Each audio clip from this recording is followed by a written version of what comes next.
नमस्कार मित्रों, मैं Dharmraj Meena, assistant professor government PG college Pratap.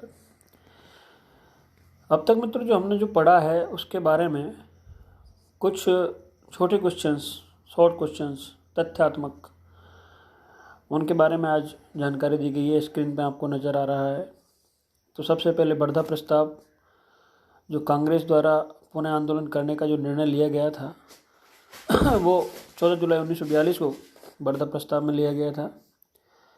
इसी प्रकार से आगे हम देखते हैं कि वर्धा प्रस्ताव में ही घोषणा, अनाउंसमेंट नहीं किया गया था भारत छोड़ो आंदोलन का, लेकिन एक जो रूपरेखा थी वो माइंड मैप के जरिए बना ली गई थी कि कोई बड़ा आंदोलन कांग्रेस लॉन्च करेगी।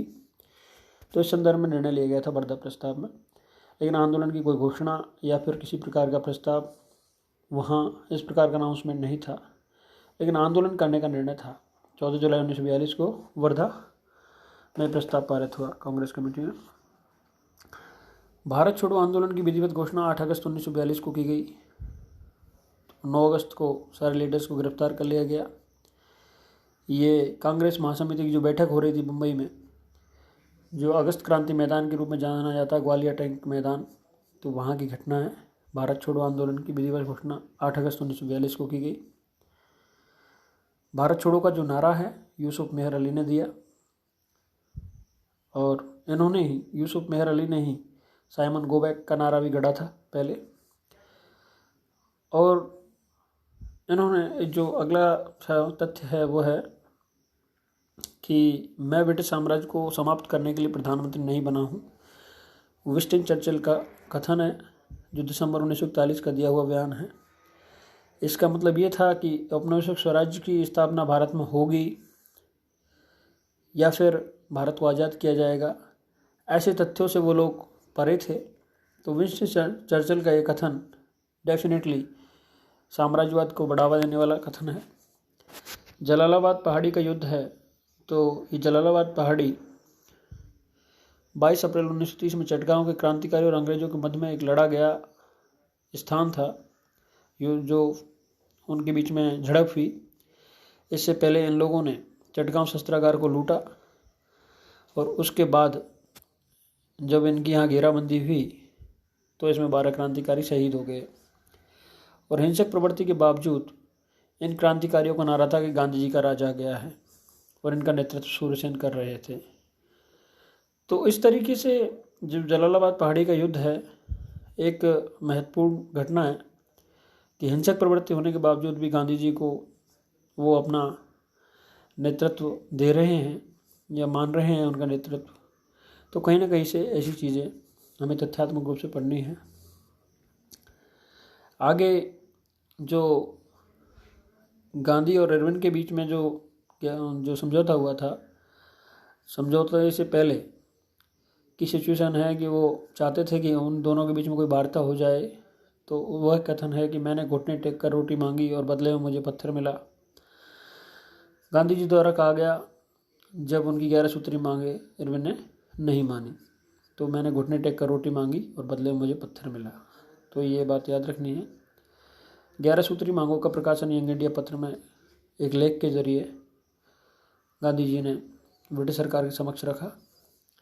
लॉर्ड इरविन द्वारा औपनिवेशिक स्वराज की घोषणा 31 अक्टूबर 1929 को मैकडोनाल्ड, जो ब्रिटिश प्रधानमंत्री थे, उनके आदेश पर की गई थी, जो कि मजदूर दल को लेबर पार्टी को बिलोंग करते थे। तो इससे पहले जो लेबर पार्टी थी और उनके जो मैकडोनाल्ड थे, उनका स्टेटमेंट है कि भारत को औपनिवेशिक स्वराज्य देना श्रमिक सरकार का उद्देश्य और इच्छा है। इसका मतलब औपनिवेशिक स्वराज्य की जो मांग थी वो इस समय लय पकड़ चुकी थी, और एक भारत छोड़ो आंदोलन में पूर्ण स्वतंत्रता की मांग की जा रही थी। 1929 का जो राबी का जो लाहौर घोषणा था, जो लाहौर अधिवेशन था, तो पूर्ण स्वतंत्रता जैसी बात और पूर्ण स्वराज की बात थी, वो थोड़ी सी अभी पीछे थी। और अंग्रेज इस समय अपने स्वराज की बात करने लगे थे, जो कि स्वराज पार्टी के द्वारा उठाई हुई मांग थी। तो डेफिनेटली वो आगे बढ़ता जा रहा था। इसी तरीके से 1 जून 1925 को गठित कमेटी, जिसमें भारतीय सेना के भारतीयकरण से संबंधित प्रावधान थे, इस स्क्रीन समिति का जो अध्यक्ष बनाया गया था, सदस्य बनाया गया था, वो मोतीलाल नेहरू को बनाया गया था। तो वो स्वराज पार्टी से जुड़े हुए थे। तो इस समिति में इन्वॉल्व होने के बाद उनका जो एजेंडा था कि सरकार को बाइकआउट करना है, तो वो पीछे रह गया। तो कहीं ना कहीं स्वराज पार्टी खंडित हो गई और उसका अस्तित्व खत्म होने लगा। अगला क्वेश्चन रॉलेट एक्ट से संबंधित है कि रॉलेट एक्ट के बारे में कोई वकील नहीं, कोई अपील नहीं, कोई दलील नहीं। ये किसका कथन है? तो मोतीलाल नेहरू जी का कथन है। 21 मार्च 1919 को इस काले कानून को पास कर दिया गया। भारतीयों ने इसको काले कानून की संज्ञा दी। अब हम आगे थोड़ा सा यहाँ जलियांवाला बाग हत्याकांड से जुड़े हुए लोग के बारे में चर्चा कर रहे हैं, जिसमें जनरल डायर एक सैनिक अधिकारी हैं जिसने गोली चलाने का आदेश दिया और स्वयं वहाँ उपस्थित था जलियांवाला बाग हत्याकांड में, जो 13 अप्रैल 1919 की घटना है। माइकल ओडायर जो जलियांवाला बाग हत्याकांड के समय पंजाब के गवर्नर थे। तो बाद में जो कमेटी बैठती है वो माइकल ओडायर को निर्दोष पाती है और जनरल डायर को इसका पनिशमेंट दिया जाता है। बाद में ब्रिटिश संसद द्वारा जनरल डायर को शेर ब्रिटिश भी कहा जाता है, स्वॉर्ड ऑफ ऑनर की उपाधि भी दी जाती है। एक तरीके से दोगला बर्ताव था। जनरल डायर की नौकरी जरूर गई, लेकिन उनको बहुत सारी जो सम्मान उनको मिला, उनके लिए पैसे कलेक्ट किए गए ब्रिटेन में। तो यहाँ पर एक भारतीयों के साथ एक दोगलापन ब्रिटिश गवर्नमेंट का नज़र आता है। ब्रिटेन के युद्ध विभाग ने हिंदुस्तान का इतना खून बहाया कि वह सफ़ेद पड़ गया है। ये लॉर्ड हार्डिंग का कथन है जो प्रथम विश्व युद्ध के समय दिया गया था। तो ये शो करता है कि ब्रिटेन का जो युद्ध विभाग है वो हिंदुस्तान को कितना कंज्यूम कर रहा है, यहाँ जन धन का कितना दुरुपयोग हो रहा है। इस चीज़ को लॉर्ड हार्डिंग ने अपने स्टेटमेंट में बताया है कि कहीं ना कहीं से जिसमें सैनिकों की भर्ती हो रही है, आर्थिक शोषण हो रहा है, टैक्सेस लगाए जा रहे हैं और बहुत सारी कालाबाजारी बढ़ी हुई है, महंगाई बढ़ी हुई है। तो ले दे कि हिंदुस्तानियों का जो अर्थतंत्र है वो गड़बड़ाया हुआ है और शोषण से तो वो पहले ही पीड़ित हैं। तो इस कथन में ये बात स्पष्ट होती है। एक अगला कथन है यंग इंडिया गांधी जी का साप्ताहिक पत्र था। यंग इंडिया गांधी जी का, तो अगर आपसे पूछा जाए तो वो साप्ताहिक पत्र था, वीकली निकलता था। 15 मार्च 1918 को गांधी जी द्वारा सर्वप्रथम भूख हड़ताल का आयोजन किया गया और यह अहमदाबाद मिल मजदूरों के समर्थन में की गई। ठीक है। 25 मई 1915 को अहमदाबाद में साबरमती आश्रम की स्थापना गांधी जी के द्वारा की गई। इंग्लैंड में प्रथम विश्व युद्ध के समय गांधी जी द्वारा इंडियन एम्बुलेंस कोर की स्थापना कर प्रथम विश्व युद्ध के घायल सैनिकों की मदद की गई, इंडियन एम्बुलेंस कोर, और इसके बदले में उन्हें मिला केसर हिंद और एक स्वर्ण पदक। तो डेफिनेटली जब प्रथम विश्व युद्ध चल रहा था तो गांधी जी उनके भर्ती करने वाले सार्जेंट थे और यहीं पर गांधी जी और ब्रिटिश गवर्नमेंट की आपस में सहानुभूति थी। तो इन चीज़ों से गांधी जी का एक अटैचमेंट ब्रिटिश गवर्नमेंट के साथ बना रहा। वो स्वयं ब्रिटिश के प्रारंभ में सहयोगी रहे और जहाँ तक कोशिश की उन्होंने सहयोग की बाद में धीरे धीरे हालात परिवर्तन हुए, व्यवस्थाएं बदली और गांधी जी भारतीय राष्ट्रीय आंदोलन से जुड़े, भारतीय जनमानस के शोषण से जुड़े, यहाँ की जो परिस्थितियाँ थी उन्होंने गांधी जी को भी बदला और फिर लास्ट अंततः उन्होंने 1942 में आके करो या मरो का नारा दिया। तो वो भारत ब्रिटिश असहयोग पर पूरी तरीके से आ चुके थे कि अंग्रेजों भारत छोड़ो। तो ये चीज़ें हमने देखी। अगला स्टेटमेंट है कि हिंदू मुस्लिम एकता का दूत जो टाइटल है, उपाधि है, वो मोहम्मद अली जिन्ना को कभी मिली थी, सरोजिनी नायडू ने दी थी। हम मोहम्मद अली जिन्ना को एक कट्टर मुस्लिम समझते हैं और लेकिन यही माना गया है, इतिहास में भी यही है। लेकिन सरोजिनी नायडू के द्वारा ये स्टेटमेंट जब दिया गया जब मोहम्मद अली जिन्ना कांग्रेस के और मुस्लिम लीग दोनों के मेंबर थे और उन्होंने लखनऊ अधिवेशन, जो लखनऊ पैक्ट था, कांग्रेस और लीग का जो समझौता था, उसमें तिलक ने और मोहम्मद अली जिन्ना ने दोनों ने अपने भरसक प्रयासों के द्वारा दोनों पार्टीज़ को एक मंच पर लाके खड़ा किया था। तो उसी समय सरोजिनी नायडू के द्वारा दिया गया स्टेटमेंट है कि हिंदू मुस्लिम एकता का दूत इन्हें माना गया है। तो ये हिंदू मुस्लिम एकता का दूत किसने कहा? सरोजिनी नायडू ने। किसको कहा? मोहम्मद अली जिन्ना को। तो किस अवसर पर गया? तो लखनऊ पैक्ट से जुड़ा हुआ तथ्य है। इस तरीके से हम सर सैयद अहमद खां के द्वारा जो अलीगढ़ इंस्टीट्यूट गजट नामक पत्रिका निकाली थी, उसमें कांग्रेस के दोस्त नामक टाइटल से एक जो लेख उन्होंने प्रारंभ किया 1887 से, तो यह उनके ब्रिटिश झुकाव को और एक सांप्रदायिक निर्माण के कार्य को प्रेरित करने वाला उनका एक एजेंडा था। सर सैयद अहमद खां काफ़ी पढ़े लिखे विद्वान थे, मोहम्मडन्स को जागरूक करना चाहते थे, लेकिन उनकी जो सांप्रदायिकता है उसकी नींव है वो सर सैयद अहमद खां के द्वारा जो नींव लगाई गई थी हम सांप्रदायिकता की, वो आगे बढ़ते बढ़ते बढ़ते एक विशाल राक्षस के रूप में हम आगे देखते हैं। 1895 में मुस्लिम हितों की रक्षा के लिए Mohammedan Anglo oriental defence association की स्थापना की गई थी 1893 में। चूँकि 1892 में जो अधिनियम निकाला गया ब्रिटिश गवर्नमेंट के द्वारा, 1892 के जो सुधार थे वो लाए गए, तो उसमें मुस्लिम हितों की संतुष्टि नहीं हुई थी और उन्होंने एक तरीके से ब्रिटिश गवर्नमेंट ने कांग्रेस झुकाव की तरफ अपना फेवर दिखाया। तो उस चीज़ को काउंटर करने के लिए 1893 मुस्लिम हितों की रक्षा के लिए Mohammedan Anglo oriental defence association की स्थापना 1893 में सर सैयद अहमद खां ने की। यूनाइटेड इंडियन पैट्रियट एसोसिएशन की स्थापना भी अहमद खां के द्वारा की गई और इसमें बनारस के राजा जो गुप्त करके हैं शिव प्रसाद गुप्त, वो भी शामिल थे।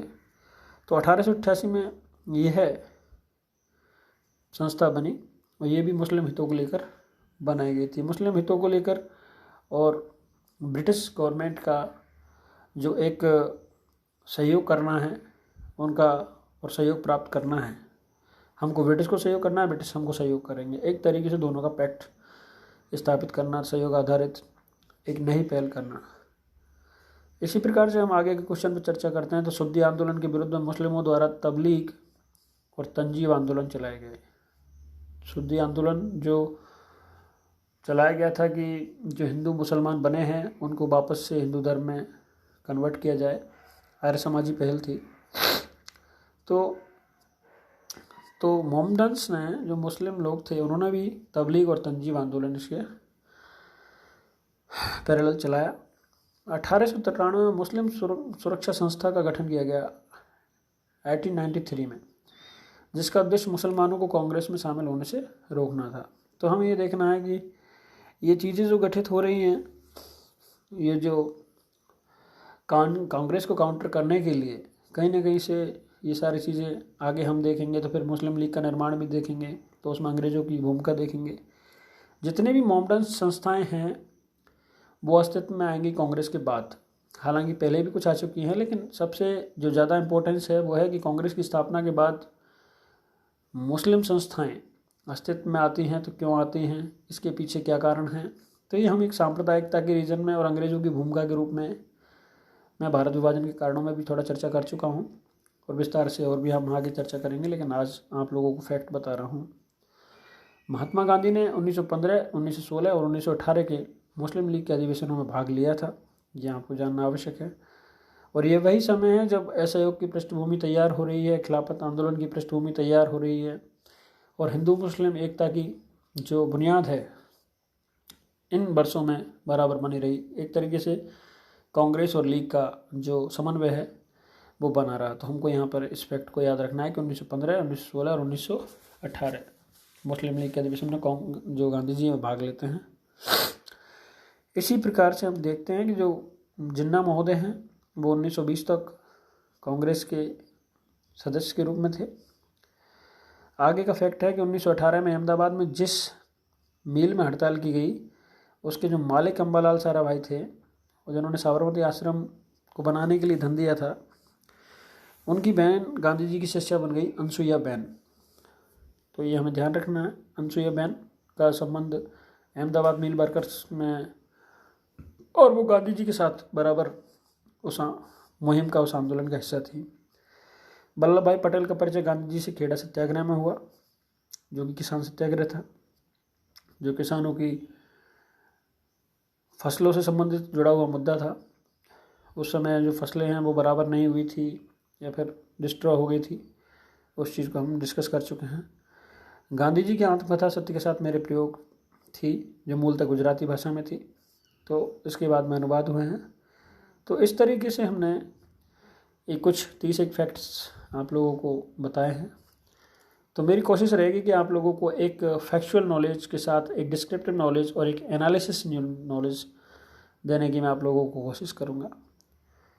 तो thanks for watching and like and subscribe this channel. और मैं कोशिश करूँगा कि आप लोगों को एक कंपटीशन बेस्ड और थ्योरेटिकल बेस्ड जो IAS PCS इत्यादि में जो चीज़ें पूछी जाती हैं उनको आप लोगों को मैं बेहतरी से समझा पाऊँ। तो आप बने रहिए मेरे साथ हिस्ट्री विद धर्मराज में।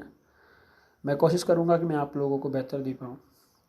तो ज़्यादा से ज़्यादा चैनल को सब्सक्राइब करें और शेयर करें और ज़रूरतमंदों तक पहुँचाएँ। तो थैंक्स फॉर वॉचिंग।